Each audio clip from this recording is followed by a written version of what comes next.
ஓ முருகா! வெற்றிவேல் முருகா! வேலுண்டு வினையில்லை, மயிலுண்டு பயமில்லை. என் அன்பு தங்கமே!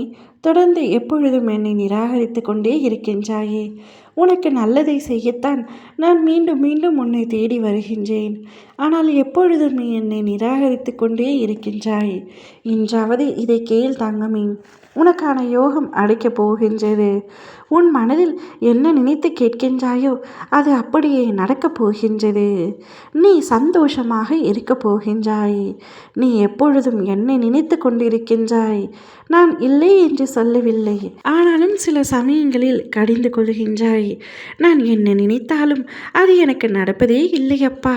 ஆசைப்பட்டது என்னுடைய கைகளில் இல்லை என்று ஒவ்வொரு நாளும் என்னை கடிந்து கொள்கின்றாய். அவர்களெல்லாம் சந்தோஷமாக இருக்கின்றார்கள். நான் மட்டும் இவ்வளவு கஷ்டத்தை அனுபவிக்கின்றேன். அவர்களிடத்தில் நிறைய பணம் இருக்கின்றது. என்னிடத்தில் இல்லை என்று உன்னை மற்றவர்களுடன் ஒப்பிட்டு வைத்து பார்க்கின்றாய். தங்கமே, இங்கு அனைவரது வாழ்விலும் பல கஷ்டங்கள் பிரச்சனைகள் இருக்கத்தான் செய்கின்றது. வெளி தோற்றத்தை வைத்து வாழ்க்கையை ஒரு நாளும் எடை போடாதே. உனக்காக ஒன்று சொல்கின்றேன் கேள். என்றைக்கு நீ என் நாமத்தை உச்சரிக்க ஆரம்பித்தாயோ அன்றே உன்னுடைய பாவங்கள் அனைத்தையும் தொலைத்து விட்டது. கெட்ட காலங்கள் அனைத்தும் முடிவுக்கு வந்து விட்டது.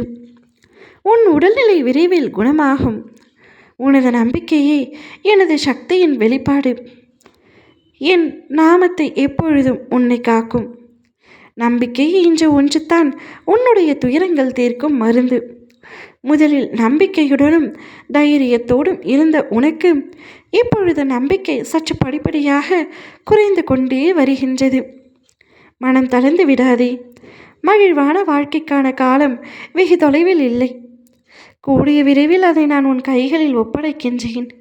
நீ எல்லா வளங்களையும் நலங்களையும் பெற்று சீரும் சிறப்புமாக நிச்சயமாக வாழ்வாய்.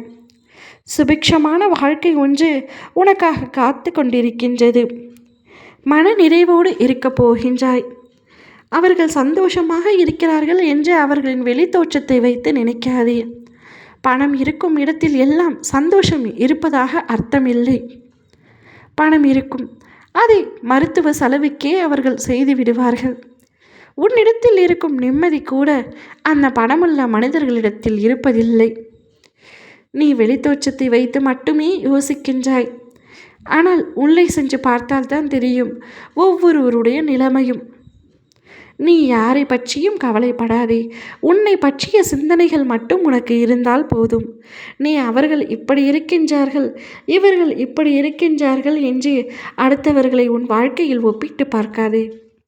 உனக்கான யோகத்தை நான் செய்கின்றேன். நீ என்னை மட்டும் தொடர்ந்து வழிபட்டு வா. நிச்சயம் உன்னுடைய வாழ்க்கை சிறப்பாக மாறும். அதிர்ஷ்டம் வேண்டும் என்று தானே கேட்கின்றாய்? உனக்கான யோகம் அடிக்கப் போகின்றது. அப்பொழுது மகிழ்ச்சியோடு நீ சொல்வாய், என் அப்பா நான் கேட்டதை கொடுத்து விட்டார் என்று. ஓ முருகா! வெற்றிவேல் முருகா!